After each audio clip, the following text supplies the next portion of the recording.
Whiskey for the Ages is not sponsored or endorsed for any product or program mentioned in this show and receive no remuneration from their creators.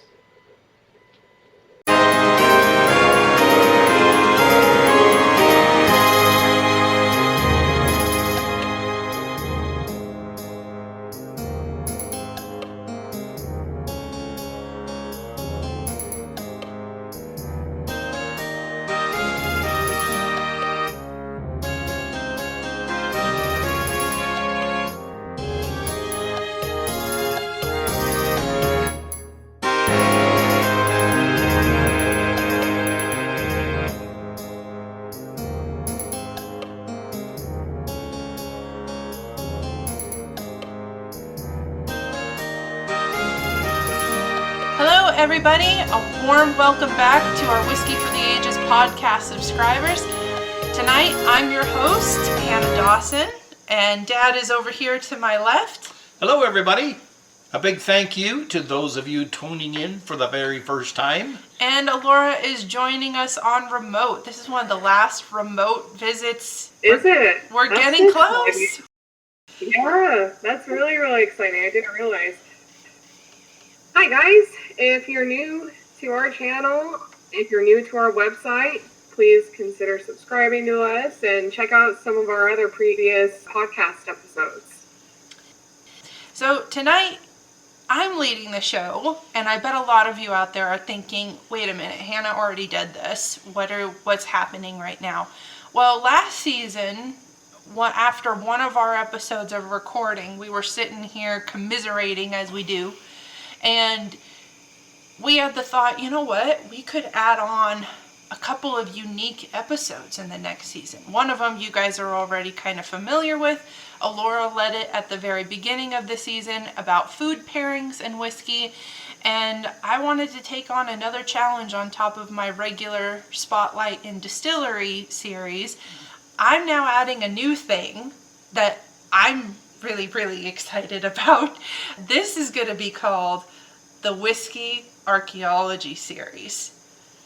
Oh, that's right up your alley. Yes. Hannah's a forensic anthropologist, so this is very, very up her alley. Yes, insert the oohs and ahs here. It's going to be a really fun time. I'm excited for it. And of course, we have to have something to drink along with the story time that I'm about to be going into. And this is going to shock everybody as well. Tonight's a night full of shocks. We are having Glenlivet Founders Reserve Scotch. Scotch? Scotch. We are having some Scotch That's surprising. tonight. You're leading it, and it's Scotch. I know. I'm breaking all of the molds today. And you're not necessarily a Scotch fan. No. But I'm not. But I tried. I really tried. I even had it with coffee ice cream, and it was a no-go. It was a no-go. This one, there are some out there, though, that we kind of enjoy, so. Yes, this That one is is true. going to be. I do enjoy some. This one's going to be very, very different compared to the ones that we've had in the past. So let's go over real quick the vital stats of this before I hop into the story time here. This is a single malt Scotch. This is a Speyside Scotch, so this is unique to some of the other Scotches that we in our family have had. The majority of ones that we've partaken in have been Islay Scotches. We have had some Lagavulin around, and we have had some Bruichladdich around, which is probably our favorite of the bunch. Speyside is new to us pretty much entirely, so this is going to be a fun ride. This does come from the Glenlivet Distillery, located, and I had to look up how to pronounce this, and I'm still probably going to say it wrong, Ballindock in Moray, Scotland. Now, to make sure we're all oriented here properly as far as where in the world that is, Scotland is north of England, in case you didn't know that already. And this particular region is actually way, way north in Scotland. A part of it is actually touching the North Sea. Now, Glenlivet Distillery doesn't go all the way up to the coast. It is a bit more inland, but that whole area is right up against the sea. So hopefully that helps a little bit with where we're at. Distillation method. This is a slower distillation method. It's in traditional copper pot stills. Mash bill is 100% barley. This is what we expect from most, if not all, scotches. Barrels, this is aged in a combination of traditional oak and American first fill oak casks, meaning that nothing has ever been inside of these oak casks before. This is fresh in the barrel. Yeah, the first fills basically would mean that they're coming right out of the United States. They're oak, our oak. Yep, having a part in this. There is no age statement on this.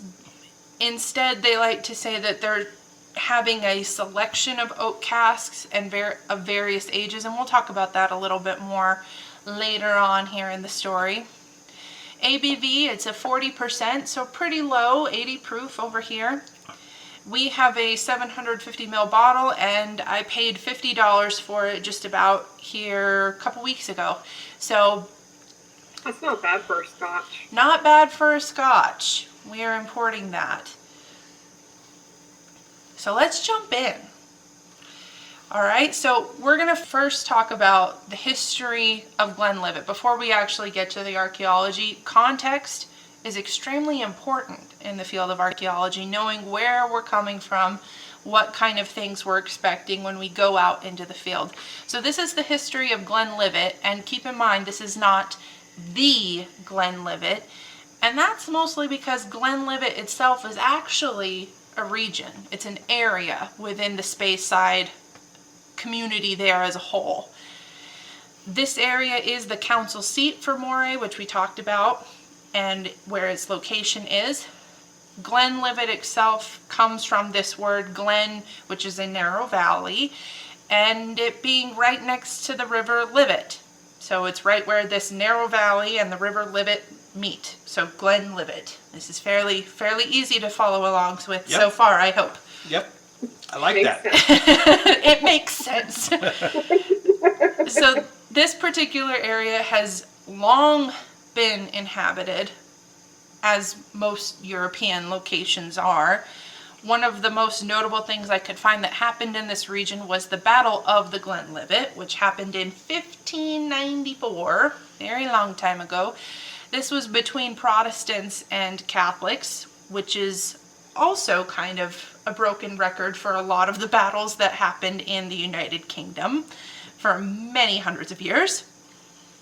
This particular battle, the Catholics did win, but eventually they would succumb to Protestant rule and the crown. There are a lot of distilleries that are located in this area, and of course, since it's an area that's long been inhabited, there's a lot of ruins as well. Many of them actually being churches or seminaries, just run down places for worship for Catholics in particular, when Catholics were kind of put on the fences there. Any castles? Of course. There is a castle over there as well. The Ballindolik Castle is over in that region. I did learn though that because there are many distilleries here, we have that river Livet there. The whole area is very naturally irrigated. In fact, it's had a tendency to be flooded in the past. So it works really well to have a distillery there because water is so important in everything that happens in a distillery. And it's actually to the point where 50%, more than 50% of scotches, obviously from Scotland, are coming from this Speyside region as a whole. Not just from the Glenlivet area. Okay, so we got to keep that in mind. The Speyside area is a large plot of land there. But that whole area is so jam-packed full of distilleries. One of them being the one that we're talking about here tonight. Our Glenlivet here that we're talking resides on the west side of the river. And this whole general area where Glenlivet is situated, the Glenlivet I should say is situated, it's been held for approximately 500 years between two main families, the Dukes of Gordon family and the Dukes of Richmond family. It wasn't until 1937 when the Crown Estate of Scotland actually acquired it. And we're going to talk about that a little bit more as well. What are you guys getting on the nose? I haven't had a chance to nose this one. It's sweet and citrusy. Yes. Kind of grainy. I was going to say a lot grainy. This tastes exactly like my cracked wheat bread that I incorporate barley seeds into. Have you ever already sipped it, or have you only? No, I've only smelled it. It smells good. It does. Yeah, I'm also getting a little bit of caramel, just a tiny bit. Yeah. I don't know about citrus, but I'm kind of thinking dark dried fruits, like maybe a little bit of raisins. But it's not unpleasant. I know that seems like a bit of an oxymoron when it comes to me because I hate raisins so much. But it's kind of like a after effect. It doesn't like preside over the entire thing, which I'm okay with. Yeah. Very, very grainy. Barley seed. Like, if you guys know what barley bread tastes like, this is very similar to what it smells like. Although this is only 80 proof, I get some proof here. See, and I don't really get a whole lot of proof here, but... And then you can shove my nose into it and not... Well, yes, you can. But take a big inhale with your mouth open. Yeah, I can do that. I mean, you can sense that it's there, but it's not going to hurt you. Oh, by no means. By no means. I like the smell. It's a nice smell. I like the aroma. It's a nice smell. Typically, do scotches have lower proofs? Traditionally. Traditionally, although they can have some little higher, but far be it from me to be any kind of expert on it. We're only running a podcast. All right, so the Glenlivet. We'll talk a little bit about its history here. Just touch on the founding moments. Our leader, our founder, in this case is George Smith. And like many others in the area, when this distillery was established, and this is, all of the bottles that you get from the Glenlivet are going to be marked with that established 1824, so pretty darn old. But like many others who were in the area with George, they were making illegal whiskey. It was still exceedingly popular. There was actually something that I read where George IV, not Mad King George, who was around for our revolutionary time, George IV made a trip up to Edinburgh, Scotland in 1822 and was asking to have a bottle of Glenlivet. And it wasn't necessarily George Smith's Glenlivet. This was a whiskey produced by the Glenlivet region. But it was that popular. Even though it was illegal, the king still said, hey, I kind of want some of that. So it wasn't until 1823 when this thing called the Excise Act came into being. This particular piece of legislation was helped along by Alexander Gordon. He was the 4th Duke of Gordon. And remember, they're the one of those main families that was in charge of the Glenlivet Distillery area. Alexander Gordon, he was pushing this particular piece of legislation along because he knew that George Smith was operating on his land and distilling what was then illegal whiskey. So he's, in my mind, I suppose, trying to kind of get ahead of anything that could be happening. But this Excise Act now permitted all of these distillers to get legal licenses to distill. Okay. And George Smith was one of the first people to do that in all of Scotland, to get one of these licenses. And definitely among the first, if not the first, to do so in the Speyside region as a whole.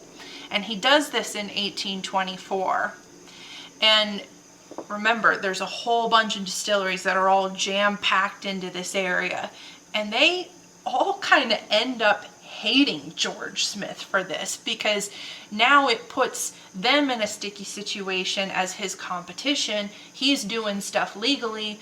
They're now, you know, at the bottom of the barrel and trying to compete, and they're hoping that nobody takes the bait on this excise situation where things are more regulated, in the hopes that it gets repealed and everybody can keep doing what they were doing. So George broke the status quo by getting a license, and he actually was threatened so much by his competitors that he had to carry 2 flintlock pistols around Wow. to keep himself safe. Like, it was a scary situation for George over here.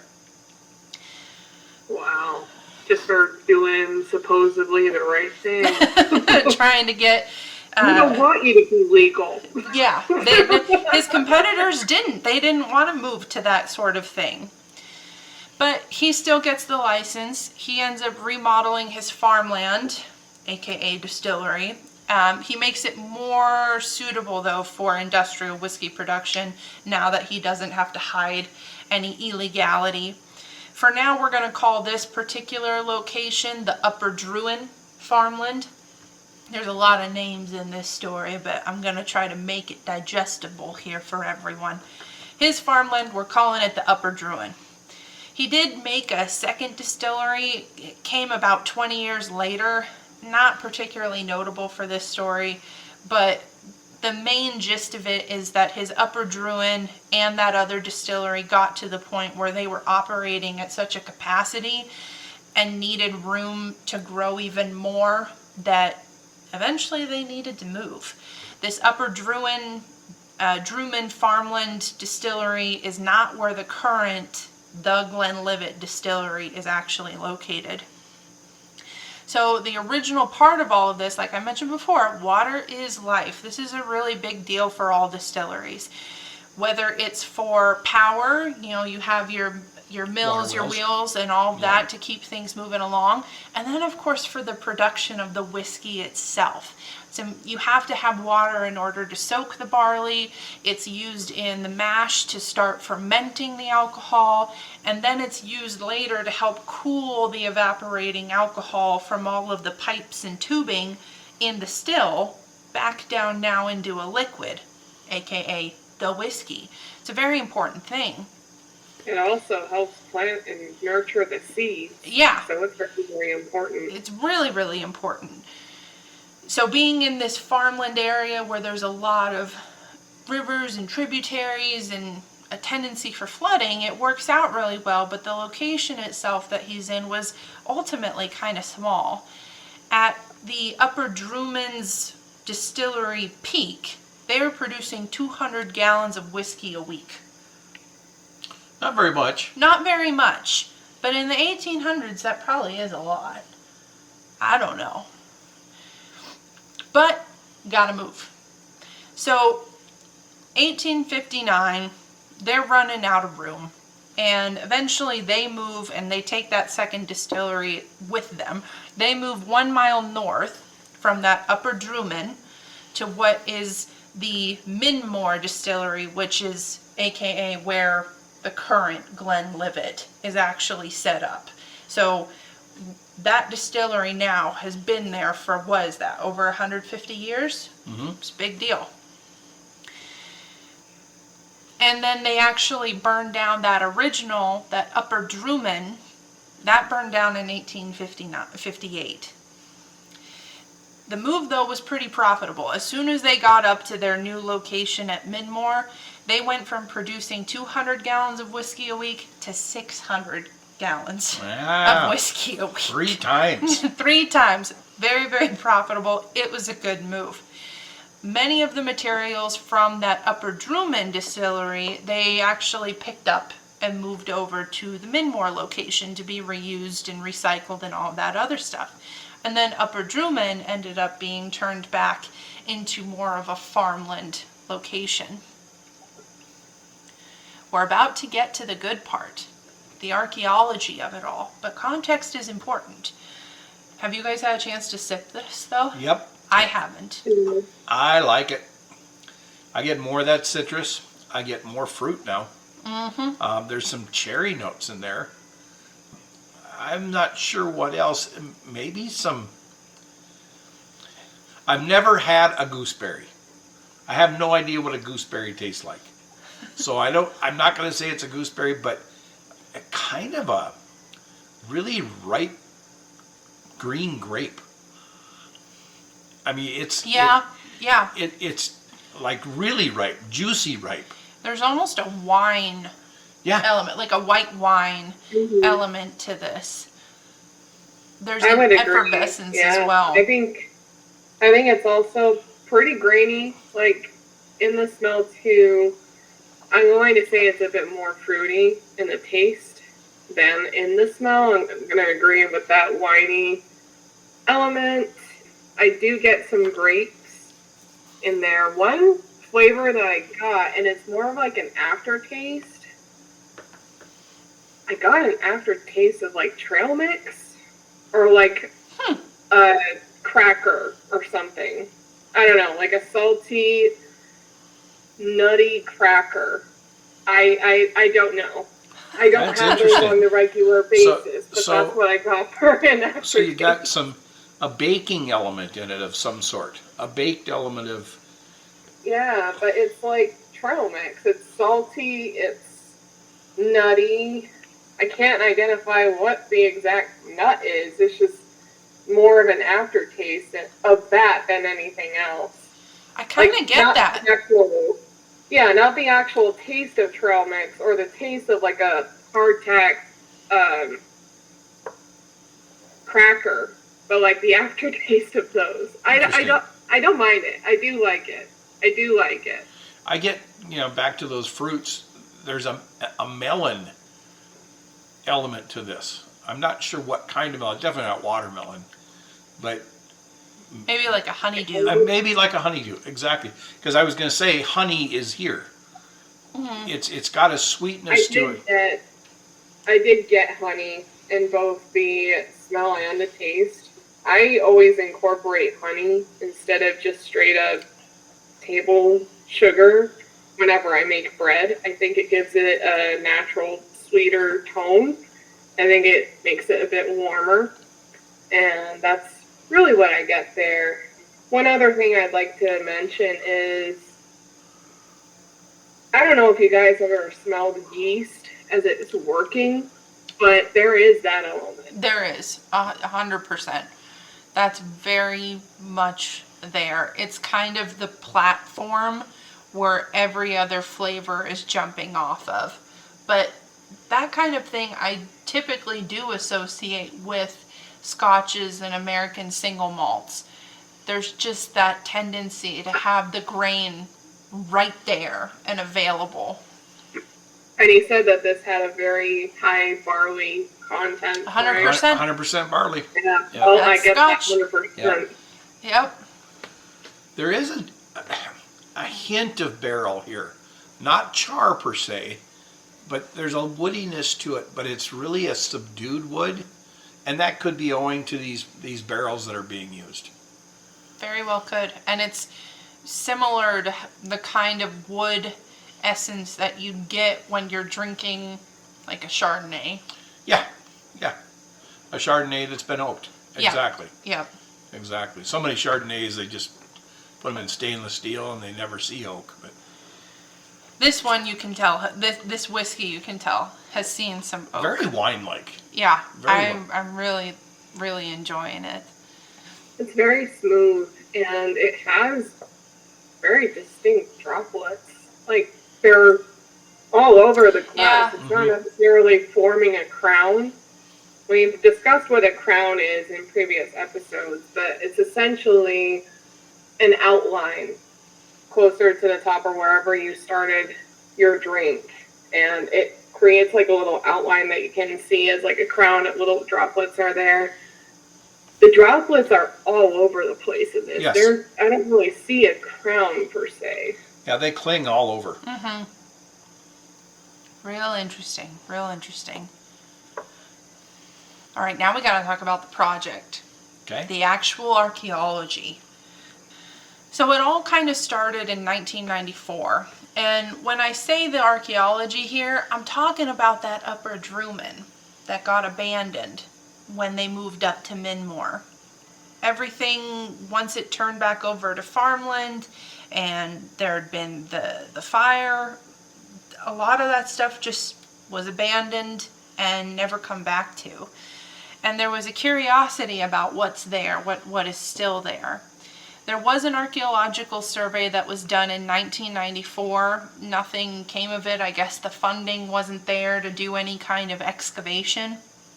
It wasn't until 2020, which is a crazy time for someone to come back and get a bunch of people together to dig something up. But Especially COVID. yeah, but 2020, this group called the Pioneering Spirit comes in. Now, Pioneering Spirit is this partnership between the National Trust for Scotland and the Glenlivet Distillery themselves. The whole idea for this particular partnership is they're trying to look into the origins of when you had illicit whiskey being distilled and that transition going into legal whiskey distilling over in Scotland. Very interested to know what the practices were, how hidden things were, and just how people were making whiskey at this time. One of the biggest resources that this Pioneering Spirit group had was this ordnance survey that was taken of the Upper Drummond back in 1864.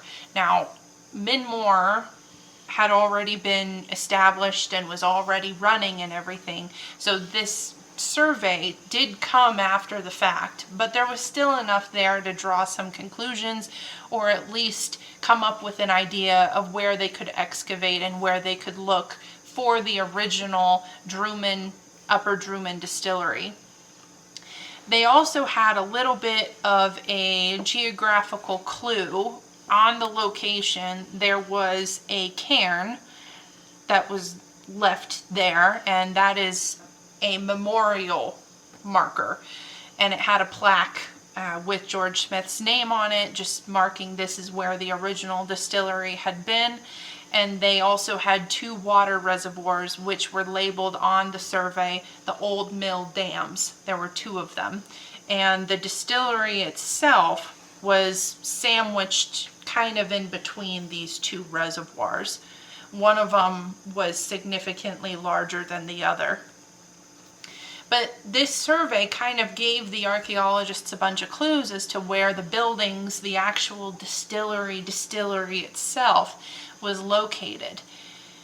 Problem though is, we have to remember that this area is no longer owned by either of those Duke families, Duke of Gordon or Duke of Richmond. They're out of the picture. 1937, the Crown Estate of Scotland took it over. That makes things a little bit tricky for archaeologists because it's now government land in a more strict sense, and they needed to have a ranger on site at all times to monitor the proceedings and say you can dig here, you can't dig here, you can only dig so deep, you can only have this and that and that. It was causing some hiccups, especially for a team that had only ever been excavating sites that were previously owned by the National Trust anyway, one of the partners, so there had never been any concern before about what they could dig and where exactly on a site they could dig. So this posed a new challenge to them. But nevertheless, they found a heck of a lot of findings at this location. What they found was that Upper Drummond ended up looking mostly like a template for what was going to become Minmore, aka the Glenlivet Distillery that's on site today. They'd kind of copy pasted it but made it bigger over there.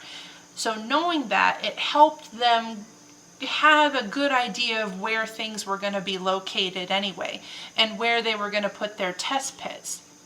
Now, as someone with archaeological experience, test pits are basically just how they sound. They're really small holes in the ground. Sometimes they're only 1 meter by 1 meter, and you're just digging down a ways to see what's there. If nothing's there, you move on and you find another place to look. If you hit pay dirt, then you go, okay, we're going to open this pit up and turn it into a whole proper trench where we can do a more thorough excavation and figure out what's here and how it fits into the context of the building that we're looking at. Through all of these test pits, the archaeologists were able to find 3 main ranges, essentially 3 main locations where there was more activity. The first one being the western range. This one was set up at a higher elevation than the other 2.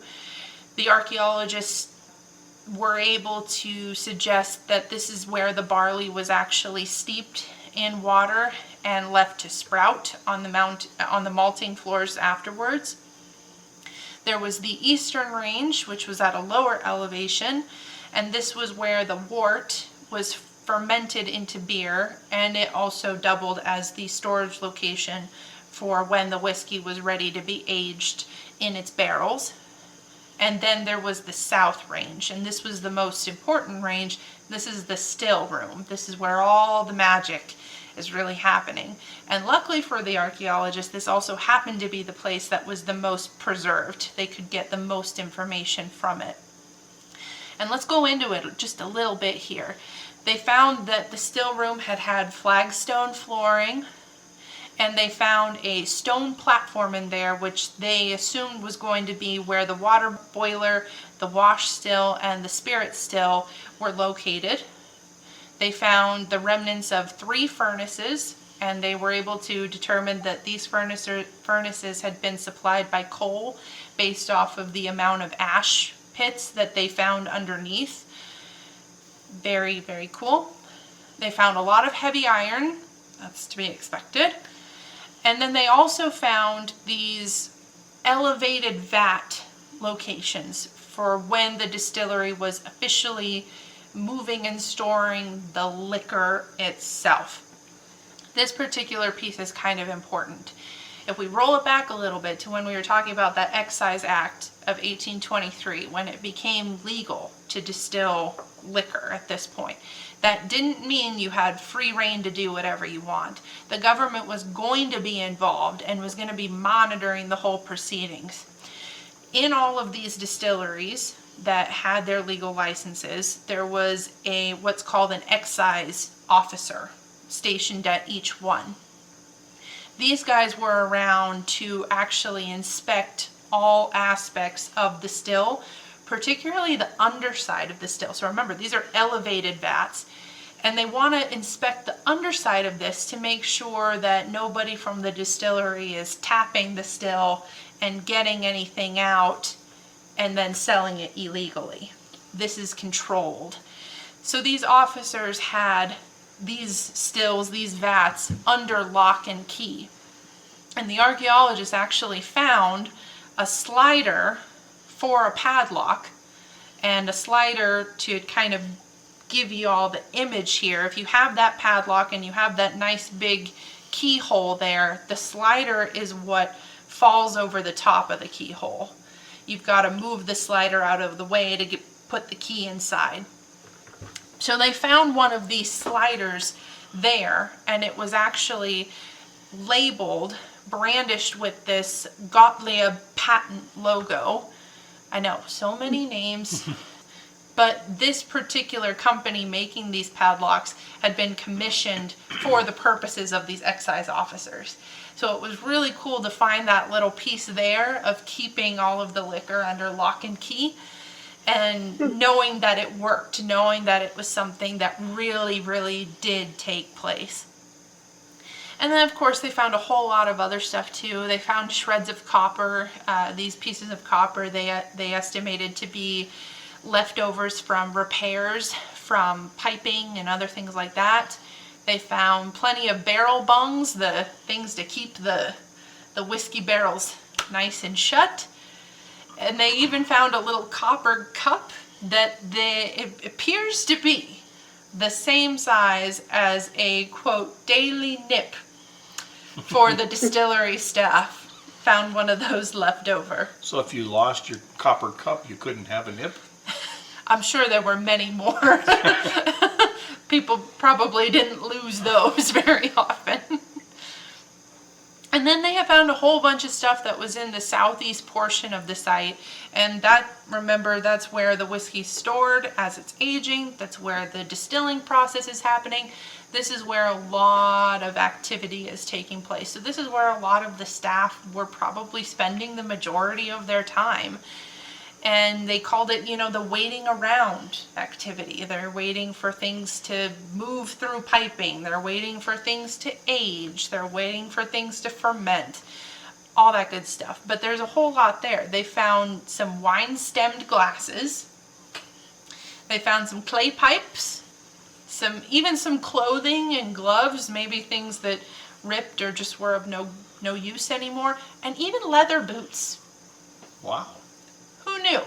I would not want to leave my boots, but okay. Unless they were really, really worn out and or the person wearing the boots just had too many foot irritations. I don't know. You never know. You never know. You never know. And they found a whole lot of miscellaneous stuff too. They found a shard of window glass that had a word on it that started with the letter G. Of course, the assumption is that that's Glenlivet itself, but who knows, because at this time it wasn't really referred to as the Glenlivet yet. They found a silver coin that had been dated to be from 1816 to 1820, which is, remember, before everything was legal to be doing all this stuff. And it had... Coins are really important in archaeology. Coins are really, really important. They can help date a site super well. But this one does pose a little bit of a question, because this is an older coin and it has George III on it, not the current king from when everything is supposed to be happening legally. So either this coin is a leftover, an illicit leftover, from when they were distilling illegally, or it means that the coin was still in circulation when it was deposited. Both curious. Could be. I mean, if we reach into our pockets today, those of us who have any kind of coins, you could have a coin that's From the 20, 50s. 20 years old, 30 years old. So, yeah, it's possible. Definitely possible. I mean, I don't really know the importance of, like, years and dates on coins back then, but that, just like you said, I could have a coin that's from the 50s. Yeah. It's hard to imagine just because they have a new king that coin wouldn't still be in circulation, because it's still silver. Yeah. It still has a monetary worth to it. So George Washington's not our president, and we still have the $1 bill with his portrait on it. Right. So that was the whole dig there. I do want to touch a little bit more on this pioneering spirit group, this endeavor, this partnership between the Glenlivet and the National Trust for Scotland. These guys have identified 30 different sites right now, as of now, to someday excavate, or they're in the process of excavating those already. And these sites are all related to Scotch's illicit beginnings in the country. Very cool. 30. They're all in the Speyside region, as far as I understand it. So that's pretty crazy how far in they're already going. The leaders of the whole group, there's a Derek Alexander. He's the head of archaeological services for the National Trust. There's a Dr. Daniel Rhodes. He's the Trust's senior archaeologist. And then to make sure that the Glenlivet is involved, you have Alan Winchester. He's the master distiller for the Glenlivet. This whole archaeological project, this is what caught my eye and what made me want to look into this story a little bit more. This whole thing was actually awarded just in March the Current Archaeology's Research Project of the Year award for 2025. The current They have awards for that? Yeah, they do. Current Archaeology is a really, really famous archaeological journal where archaeologists, it's primarily British, primarily United Kingdom archaeology that goes in there. But they're doing research all over the islands, and I believe they do research elsewhere on the continent as well.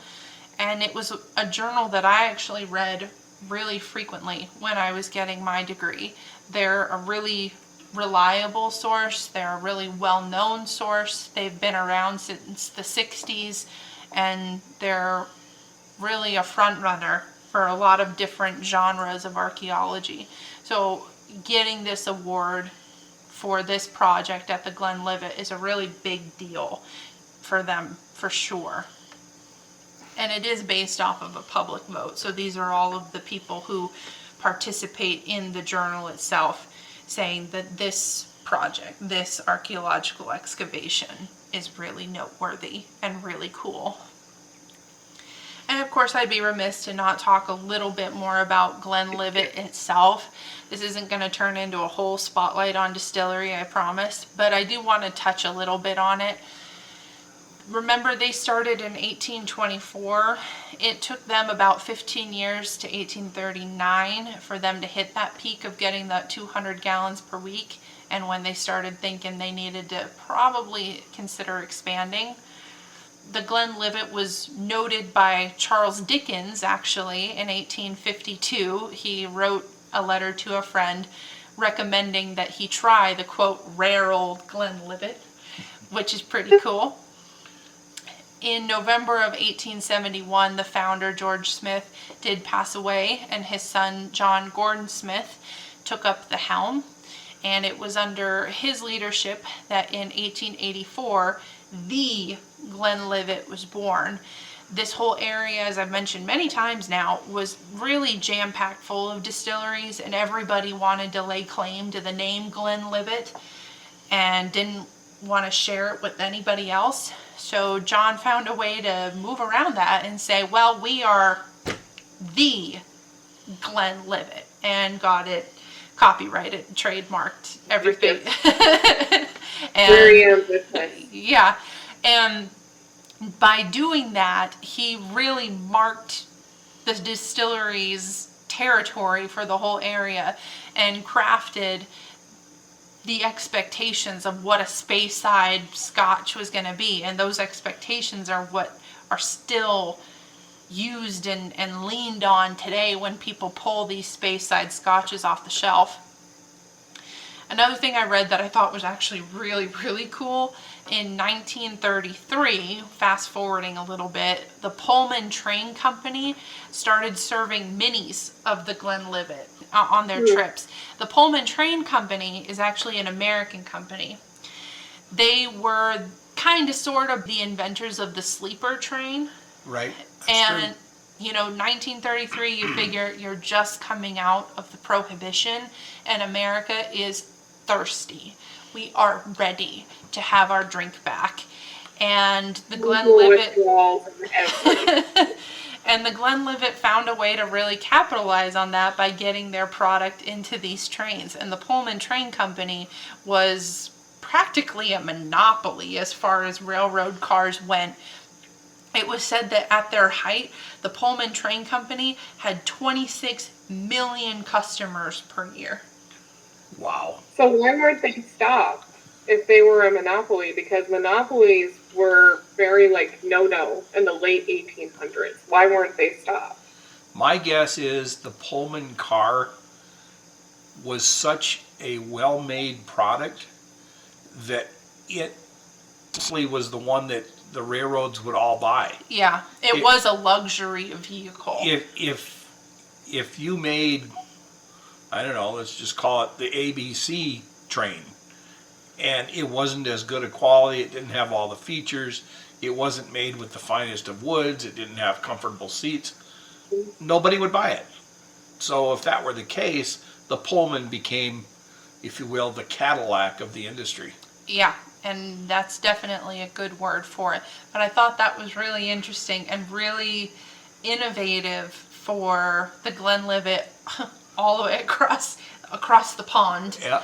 To think, you know what, there's a market there and we can capitalize on it. And, you know, you're in a situation where there are 26 million people around your product at any given time. That's a good idea. Yep. That's a good I wonder idea. I wonder if they knew because of the immigrants coming from Scotland into Ellis Island, like in the late 1800s. Like maybe letters were exchanged or something, and they were like, "Wait a minute, there's something going on there." Could be. Yeah. And America's struggling like a whole bunch. Yeah, well, and of course, I think a lot of the world was probably very attuned to us when we went into Prohibition and then when we came out of Prohibition. And there were probably a lot of companies all over the world that were just watching that with a, Yeah. that's You very know, interesting. It takes We're years. going to Paris all the time. Yeah, It takes years to make a bourbon. Prohibition. yeah, You know, it takes years to make a bourbon. So you come out of Prohibition, you're not going to have new bourbon or fresh bourbon for 4, 5, 6 years. So, yeah, Scotch I'm sure was big then for that very reason. yeah, no doubt, no doubt. It's ready to go. So 1978, again, another time jump. The Glenlivet was acquired by Seagram. That's a pretty popular company. You find them in all the liquor stores. They seem to have a market on virtually every type of spirit. And then in 2001, Pernod Ricard, he acquires the Seagram Scotch division with the Chivas brothers, who's another big player as far as Scotch goes. You can find them as well. Typically on the bottom shelf, but you know, that's neither here nor there. And then 2015, here we are, almost present day. The Founders Reserve. See, now it all circles back, Yeah. right? I had plans. The one we're drinking. The one we're drinking. The Founders Reserve is now shared by that master distiller, Alan Winchester. And he made it purposefully without an age statement being on it. Primarily because when scotches were made back in the day, age wasn't important. It wasn't a thing. It was more about selecting unique barrels. So not necessarily quite like a small batch or a single barrel, because it's the barrel, the empty barrel itself that has the stress put on it, but there's kind of a relation there, which is pretty cool. And now, really, as a result, the Glenlivet as a whole here, not just this Founders Reserve, they're considered very much a global leader in single malt whiskeys in sales. They're a really big deal. You can find them absolutely everywhere. And I know when I went into the store, before I'd done the full research on this story and knew which Glenlivet I wanted to pick up, I didn't know that, I mean, there were so many different ones to choose from, even ones that aren't particularly expensive as far as scotches go. Now, scotch can obviously range way up there in price, and there's 18-year-olds and 21-year-olds and 24-year-olds, or however many year-olds there are. But it was really impressive to see how much Glenlivet was offering at an introductory level. And this one fit that category really perfect. And I thought, you know, if we're going to talk about that original Upper Drummond distillery, with the founder, George Smith, being so much at the helm of what was happening for the Speyside region Scotch, Founders Reserve has got to be the right one to pick, right? I mean, like, it'd be silly for me to pick anything different. But I'm really happy with this product. I mean, story aside, I think the story's really cool. I think the project from the Pioneering Spirit is a really cool project, especially for an area whose history is so deeply steeped in whiskey. It's as much in their blood as actual blood, probably. And to be able to dig into that, no pun intended, to be able to dig into that history and see where it came from, to know how we got to where we are, and see all of these personal remnants of the staff who were there through their coins or their shoes or their pipes is really this time capsule that was just waiting to be uncovered a little bit more, and waited for a really, really long time for that opportunity. And to have so much of it remaining there, because usually distilleries, they grow on site. They don't pick up and move. And this really offered such a little treasure trove for archaeologists and Scotch lovers and even non-Scotch aficionados like ourselves. I really enjoyed this. And I enjoyed the product too. The Founders Reserve Scotch itself is a really, really decent whiskey. I really love it, and I think even if you're not a Scotch lover, this is still something that's actually approachable for sure. Very, very approachable. Mm-hmm. I would wonder if it'd be really good with barley bread. I imagine probably it would. be. You'll have to try us out. We'll be guinea pigs.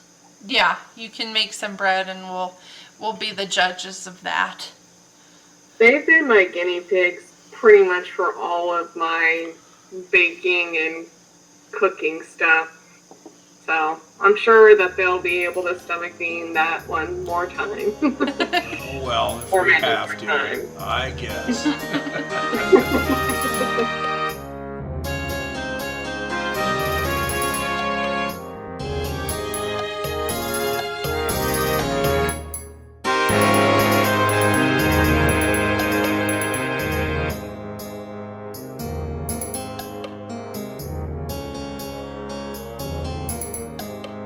Well, Hannah, that was great. I guess now it's time for this fortnight in whiskey, but I have to say, you blended a little bit of history in there. Do I even need to do a history episode this season? Always got to do a history Hey, episode this I do season. it.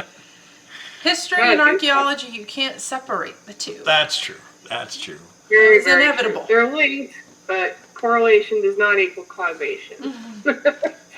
All right, so this fortnight in whiskey, I've got a really simple story for us. The truth about cooking with alcohol. Why the spirit rarely vanishes. I'm sure the cooks among us have probably heard or maybe even said, don't worry, all the alcohol cooks off or it evaporates.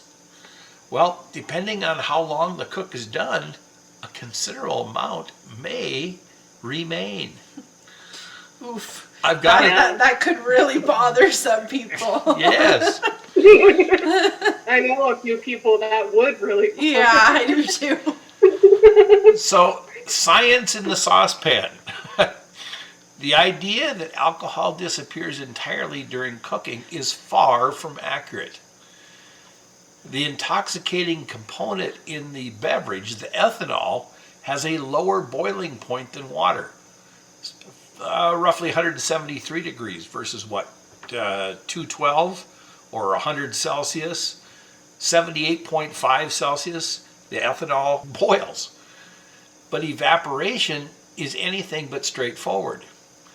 If you think about it, when you're cooking, liquids reduce, sauces thicken, pot lids trap in the steam. The USDA partnered with the Journal of the American Dietetic Association to measure residual alcohol in cooked food. So what they did is they took several different methods. Cooking method, for example, added to boiling liquid, and then the heat was removed. 85% of the alcohol remains. If you flambe something, now flambeing means you tip your liquid, you pour in your alcohol, you get the big fire overhead, 75% of the alcohol remains. Simmering for about 15 minutes, 40% remains. Simmering. Okay, so my Hungarian mushroom soup is safe, even with chef's privilege of taking a shot or two or white wine. Got it. Simmering for an hour, 25% remains. Now, when you get up in that simmering for 2.5 hours, there isn't hardly anything left. Somewhere between 0 and 5% remains. The reason why I'm even doing this story is all three of us cook. Yeah. And Yeah. we've all cooked And with I alcohol. really like cooking Yeah, we've all cooked with alcohol. with alcohol. So, alcohol and So what happens if you marinate something then? I imagine you all marinate meat in beer sometimes. Yes, I would imagine all the alcohol remains until you put it on the grill or whatever you're going to cook it in.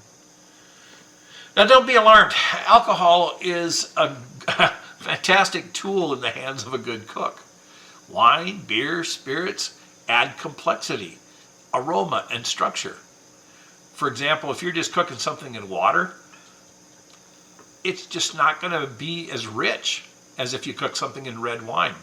The tannins add backbone to beef stew. Madeira brings kind of a nutty richness to pan sauces. Vermouth adds subtle notes to risotto. Rum, sherry, whiskey, they all add sugar. So it's an interesting mix. You know, the classic vodka sauce, you know, if you simmer it for 20 minutes, it still retains up to 40% of the alcohol. Now, why is this important? Well, some people, they might be teetotalers, or they may be in recovery. It's probably wise to know your audience, but even still, it's kitchens in restaurants. I can't think of a single restaurant I've ever gone to that has told us that there's alcohol in this. That's true. So more and more restaurants are now looking for that clarity, and they're making the chefs say, you know what, we're putting alcohol in this. So the patron of the restaurant can make the choice. That's a good thing, Well, I think. the menus also have, like, especially for white wine sauces, like, that's found in a whole bunch of pasta dishes. Yeah. And the menus explicitly say white wine.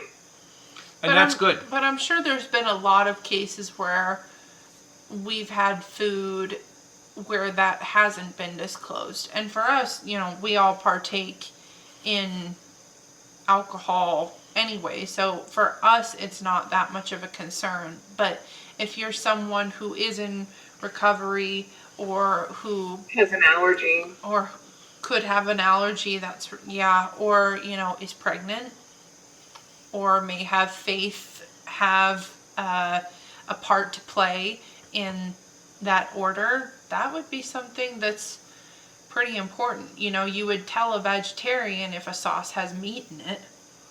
Exactly. Exactly. That's something that would be important to know. So anyway, I thought that was kind of an interesting story.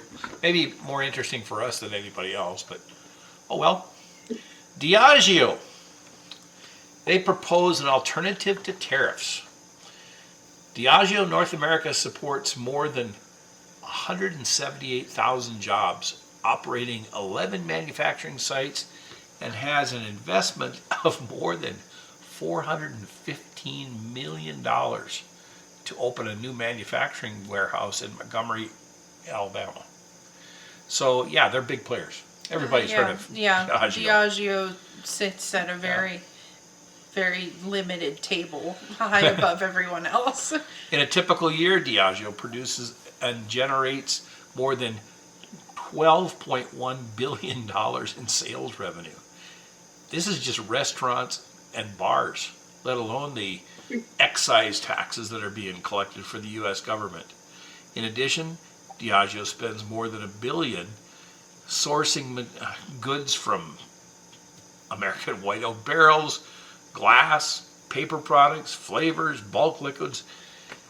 At any rate, the U.S. government has requested comments from companies affected by proposed tariffs. Really? Yes. That's surprising. It kind of shocked me when I read it as well. This request seeks a review of practices to identify unfair trade and necessary actions needed to investigate harm from non-reciprocal trade arrangements. Diageo has sent a reply to the U.S. trade representatives.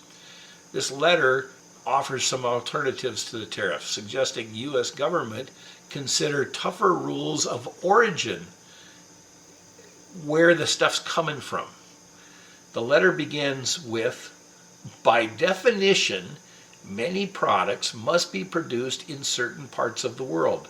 Bourbon in the U.S., tequila in Mexico, Canadian whiskey, Scotch whiskey, and Irish liquor. They can only be made in those particular countries. So why would we be tariffing Irish liquor? Why would we be tariffing tequila? We can't make it here. So there's no competition. You know, it's important to note. The letter moves on to propose an alternative to the tariffs. President Trump's reciprocal trade initiative presents a useful opportunity to support a pro-growth economy and expand tariff-free trades in alcoholic beverages and spirits, with other trade partners demonstrating fair and reciprocal trade. In other words, we won't tax you, you don't tax us.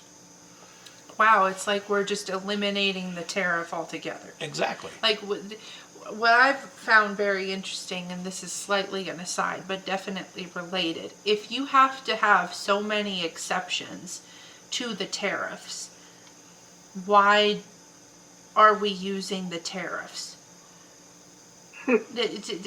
There's been so many exceptions put on so many things, whether it's this conversation. Earlier this week, the conversation was had about a lot of technological pieces, chips and computer technology. Cell phones. Yep. That was a big win for Apple, and I'm sure for Samsung as well, coming in from Korea. It just, a lot of things like that just kind of make me smirk and go, what are we doing? What are we doing? I don't know. Does Motorola still make cell phones? I'm not sure if Motorola is a thing anymore, period, but I don't know. I thought they were bought out by Sprint, who was bought out by T-Mobile. Who knows? Who knows? Yeah, I don't really follow the cell phone trend unless it's Galaxy. Yeah. Because... The letter states the new rules of origin would disincentivize the use of non-originating content and support Trump and his policy objectives. Plants or grains used in production of imported alcohol would have to say where you're getting them from. I mean, it just makes sense. The letter was written by Diageo's North American VP of Government Relations, Alden Scheer, and it was one of hundreds sent to the U.S. trade folks. So I've got a couple of bottles for us to be searching for. Blood Oath Pact 11 is out. Woohoo! The Kentucky Straight Bourbon Whiskey arrives retail here in April. Right now as we speak, Master Distiller and Master Blender John Remp has renewed his annual pact. Lux Row Distillers has released Blood Oath Pact 11 Kentucky Straight Bourbon, this time finished in Añejo tequila barrels. What do you think about that? I'm really excited about that. I'm ready. That sounds. Let's do it. That sounds. We have had bourbon that's been aged in Añejo tequila barrels as a special finish, and those oh my! If we get Pact 11 around here, I'm gonna buy a whole case. I don't care. I know it's gonna be $600, $750-ish, whatever. I'm buying a case. I'm buying a case. I'm buying a case. I don't know what else to say, but that I'm buying a case. All right. Are you sure you're going to buy a case? I think I'm gonna buy a case. You are going to buy a case. The biggest regret I have is not buying more of the Añejo tequila finish when I had the opportunity to, and I haven't had the opportunity to since. And I already really love Blood Oath products to begin with. So this just sounds like it was actually made for me. And maybe. And I need to. You know John? Maybe just give you some. I think maybe he might know me from this show. You know, like, I don't know. But like all right. Well, the 2025 release features a union of two bourbons, a 14-year-old rye and a 10-year-old wheated, which were then blended with a 7-year-old rye bourbon and then the mix was put in the barrels of the Añejo tequila. Blood Oath Packed 11 is bottled at an ABV of 49.3%, or interestingly, 98.6 proof. That's what they always do. Very Back clever. Yeah. Which is very fitting. Yeah. Of course, they're not telling us where these bottles are being sourced. They are Lux Row. Yeah, So they're not telling anybody. The initial distillery release begins at 9:30 a.m. on April 26th. okay, mark your calendars. Okay, at the Lux Row Distillery in Bardstown, Kentucky. And the limited supply of 17,000 3-pack cases of Packed 11 will begin arriving on store shelves in late April. All right, Hannah. I expect a case. Yep. I'm trying to crack my knuckles and I can't, but Yeah. I imagine me cracking my knuckles ready to go. Okay, MSRP $129.95 at 750 milliliter bottles. Tasting notes are said to be on the nose, warm vanilla and black pepper infused with spice and oak. The palate is subtle notes of cherry and citrus. The finish is highlighted by black cherry and a decadent velvety dark chocolate. We'll see. Yeah, I mean, with any sort of tasting notes, take it with a grain of salt. Everyone's different, so I could decide this has no chocolate at all, whereas Hannah would definitely say this has chocolate. I'm only using this as an example because Hannah and I disagree a lot on what we're tasting and smelling with nearly every single review. Yeah. We didn't tonight though with the Glenlivet. We were all pretty in sync. Yep. And let me just tell you guys, that's rare. Yes, it is. We're never in agreement. The Añejo tequila adds delicious, rich notes. Yeah. Due to the aging in the bourbon barrels. That's going to be nice. I just think the whole thing is going to be nice. My next one, Booker's reveals a new limited edition barrel strength bourbon at an exceptionally good price. I say that in question because it looks like it's going to be pretty much the same as what all the Bookers are. So, okay. Yeah. That's what they're saying, that it's at an exceptionally good price? Apparently, I guess. I wonder if that means they're going to raise the prices after this one. Who knows? And this will be Who the knows? last. Booker's pioneered one of the hottest trends in whiskey, the barrel strength bourbon. Jim Beam's grandson, Booker Noe, rolled out the first commercial bottling of an uncut, unchill filtered offering back in 1988. Booker had pulled his product from choice parts of the rickhouses, offering to provide optimal concentration of barrel flavor. The 1988 release had just a mere 1,000 cases. 37 years later, the first release of 2025 is Barry's Batch, named after Barry Barish, the former Beam chairman and CEO who worked at the company for over 40 years and passed away just last year.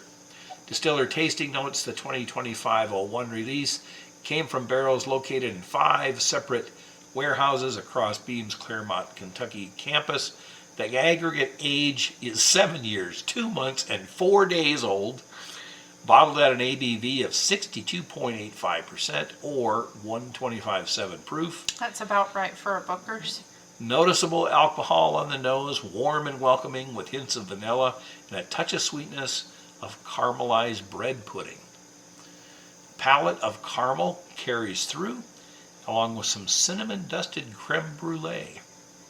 That sounds good. Yeah. Finish balanced and fades away with coconut spice. And this is priced at $100 a bottle. I guess maybe they're saying at a good price because so many of these bottles are coming in at $129, $139, whatever. I thought Booker's were $90 bottles though, so Oh, 100 seems to be a They're jump. over 100. Yeah, they've jumped up to 95. Yeah, so 100 is Yeah. a jump from there. So that's the trend. I remember when I got my first bottles at $80. It was less than Back in that.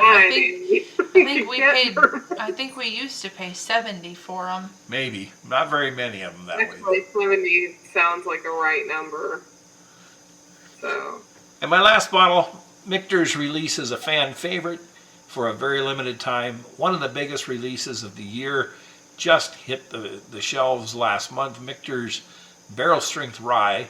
Now they're attempting to outdo themselves with another new release. This time it's a 10-year-old Kentucky straight bourbon. Up until 2015, Michter's sourced its older stock on contract. Many of those barrels are now making it to the release, are these ones that we're talking about right now. Distiller tasting notes. This year's batch of Michter's 10-year bourbon comes in with an ABV of 47.2 or 94.4 proof. On the nose, over-ripened berries. Palette of creamy dark notes of cacao and spiced plum. And a finish of tannic, cedar, and pipe tobacco. Pipe tobacco. Interesting. Notes of citrus and cinnamon. Priced at $195. Wow, that might be a bit of an ask for me. At 750 milliliter bottles. Yeah, definitely an ask. These are just a few of the latest releases. As always, to learn more about these and many more offerings, as well as a bunch of other news stories, go to our website, Whiskey for the Ages, archive page, and download your own copy. There you can see the citations, get links to the episodes, find corresponding news pages, and everything else. So that's our show. Hannah, great job. That was Yeah, fun. it was really, really interesting. That was fun. This was a different kind of challenge for me, and it felt getting back into the groove, like I was preparing to write a paper for a class and doing all of the research. A lot of this actually came from that article in Current Archaeology. I'm where I was glad able that to you're pull. still reading it. Yeah, so it was really, really cool to see that and look at all the things, and we'll make sure to link that particular article on that archive page as well, because that article had so many pictures of the finds that they were pulling out of the ground for this. They had pictures of that 1864 archaeological, or not, it wasn't archaeological at the time, of that ordnance survey that had been done, where you could see where the footprint of the distillery, that Upper Drummond Distillery, was. And then they had a picture afterwards of what the Pioneering Spirits dig was like, and you could see exactly where they were putting each and every one of their trenches over top of the ordnance survey from 150, however many years ago. And knowing, okay, that's where this artifact came from versus that. It was just really cool for me. I hope that it was really fascinating for all of our listeners as well. Well, I enjoyed it. I I'm glad. enjoyed it too. I'm glad. 'Cause I do have a question. So, you said that the original went from 200 gallons to 600 gallons. And they basically kept a guesstimate the same shape of the actual distillery. When they moved over, they just multiplied it to be bigger. Mhm. Would you say that because they went from 200 to 600, they multiplied the size of their distillery by 3 times as well, or is it hard to say? I don't know, only because I didn't look at the footprint of the Minmore when they moved there, because it wasn't the Glenlivet yet. And I'm confident that since they moved in 1859 to that location, that there's probably been a heck of a lot of growth for the footprint there. And that one would be one where it would be difficult to do a full archaeological survey on it, because it's still in operation today. And that's an issue that these guys face with a lot of different distilleries, because people don't pick up and move. They just grow where they were. So I think it'd be hard to say for certain what it looked like back then, unless that 1864 ordnance survey happened to also go over Minmore, which I didn't get the opportunity to look at. But that would be something that would be very interesting to know. As far as size-wise, a lot of times when a business expands, they go much bigger than they think they need, and then immediately fill it. Yeah, they grow into it. They super grow quick. into it. That makes sense. So they might have been 3 times larger. They could have been 5, 7 times larger, and had plans for expansion there. You never know. Okay. Another question that I have is, you mentioned that they found a piece of glass with a word starting with the letter G. Did they find anything else with that similar font? Nope. On any They didn't mention anything like that in the article. I don't think. I mean, the article that I read, and maybe that particular article was a summary of the journal entry from the current archaeology. That one had supposed that they were saying the Glenlivet. I don't think that that's possible, because that didn't happen until the 1880s, and they were long out of that distillery location by then. I wouldn't be surprised if it was actually saying George Smith. They could have. That would be my guess as to what would have been printed on that label. Or it could have been a maker's mark of the guy who made the painted glass. It very well could have. Or it could have been something where they're trying to, well, you know, Duke of Gordon, what was one of the owners of the area. So it could have been him. They could have been paying homage to George IV, King George IV as well. I mean, there's a lot of big G names in the time. Or it could have been that they were referencing the location of Glenlivet, but not the Glenlivet. The Glen and the Rivet and the river. Yeah, they could have been doing that. That this comes from the Glenlivet area or something like that. But we'll never know. Yep, good stuff. Good stuff. Yeah. But I hope everybody enjoyed this episode. It's something that we're looking to continue on into future seasons, just like Alora's food pairings with whiskey. These two little niches are hopefully going to grow and have more moments in the sun with you guys. So please let us know what you thought about not just my episode here with Whiskey Archaeology, but, you know, refer back to Alora's episode. That was earlier this season, and where we got to have a lot of rye bread and drink several different varieties of whiskey, a lot of them being rye. It was a good time.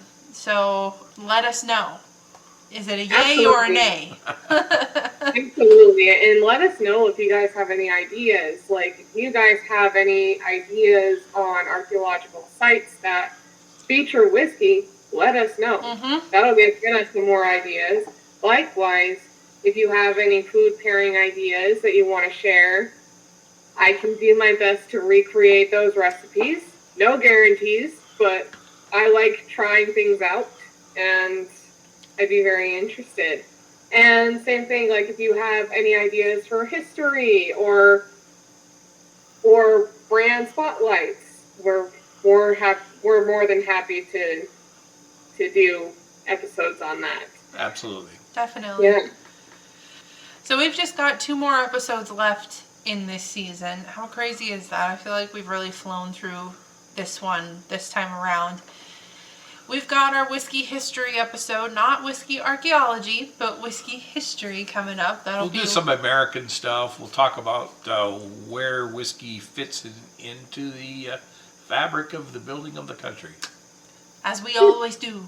And then we're going to finish our season off also how we always do, with a listener's pick review. We've been sitting and thinking and sitting and thinking and sitting and thinking, and we think we've got our lineup of what we're going to offer from the bunker for you guys to choose from. And they're, for the most part, all fairly recent. Yeah, and a couple of them have been ones that our listeners have suggested we review, that we thought, ooh, I don't know if we can do that in a podcast episode unless it's for a listener's pick. So we're going to be throwing those in there, and we're excited to see what you guys choose for us to drink. Be looking out for that on our social media. And yeah, that should be coming up soon. Very soon. We'll look forward to that. As always, thank you all so much for tuning in on this week's episode. We're very, very excited to share our new ideas with you all, and let us know what you guys think. Let us know if you have any brand new ideas. And As always, we end our episodes with a ring of our Glencairn glasses. So cheers, everybody. Cheers. Cheers.